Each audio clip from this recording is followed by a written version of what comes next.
The film director Tim Burton has created a library of hit movies like Beetlejuice and Batman to claymation films like The Corpse Bride. From his work, he has created a unique art style that is known as Burtonesque, that conveys dark and whimsical tones that appeal not only to children but adults alike. Burton's claymation has changed the culture of stop-motion films to a time where CGI movies are more popular and were previously appealing to a younger audience, by combining horror and fantasy to capture a broader audience's attention.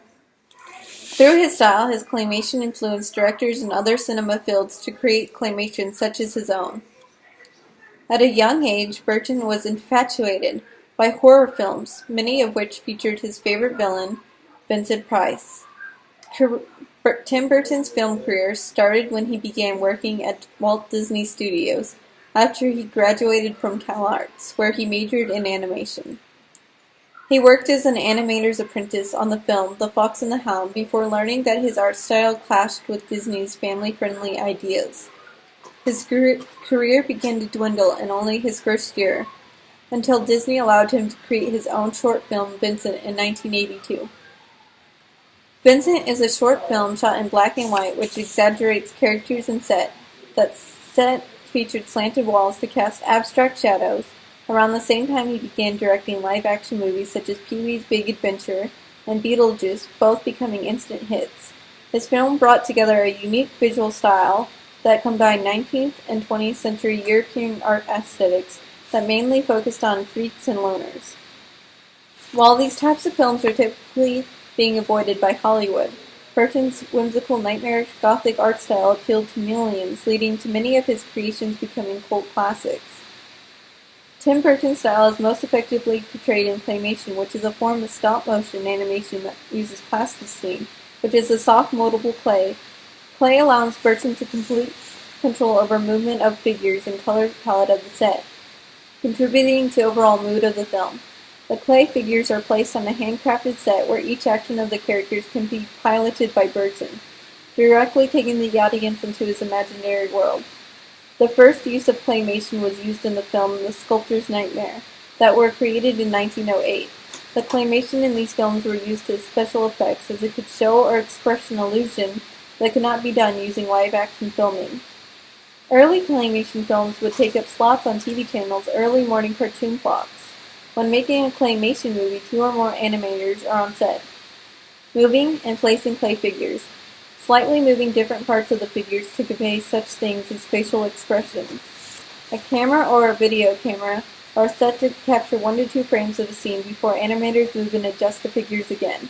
While there are many forms of animation and computer technology is advancing at a fast pace, many would think that the use of claymation are a thing of the past, but Burton has been able to give this type of stop-motion a new, darker twist that has become extremely popular in recent pop culture.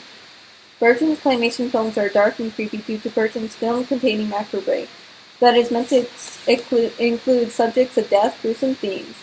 His claymation movies inspired many of the newer claymation films, like Coraline, Mary, Max, and Paranorman, all of which use his dark tones and imagery.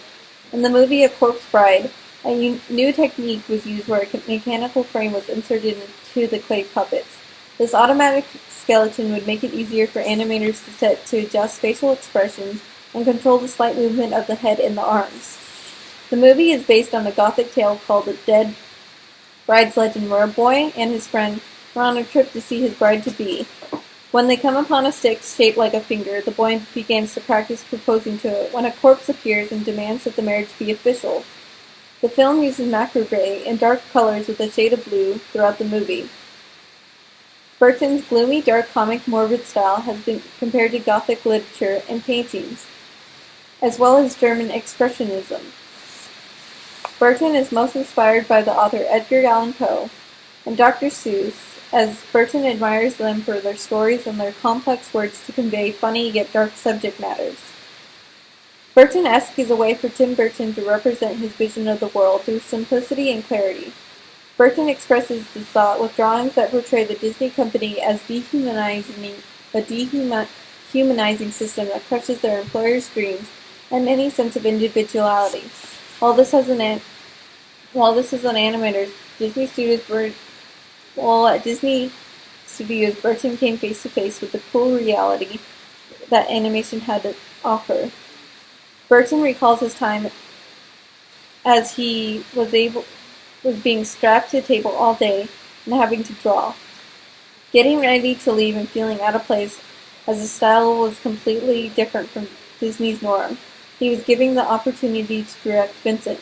The film is a live-action short horror drama that told the story of a suburban boy named Vincent, who reads Edgar Allan Poe and identifies as Vincent Price. The film was created in claymation that, unlike Disney 2D animation films, gave Burton the ability to portray Burtonesque style and visualize his nightmarish fantasies. Vincent gave Burton a chance to represent himself on screen as the tortured boy or artist that is a common theme in many of his works. Barely over 6 minutes in length, Burton's Vincent reveals the inner imagination of a child and relishes on beauty of horror. Since the 1980s, claymation has captured the imagination of children. Burton took claymation to a new level, but not only inspiring other artists and directors to create their own films, such as Coraline, but created his own style Burtonesque. His movies have become their own cult classics that are widely popular for children and adults to watch. His films have a dark, nightmarish feeling to them, but have a strange innocence and element of childlike wonder too. In a time where CGI movies are more popular, Burton showed other stop-motion directors that there is still an audience for these kind of movies.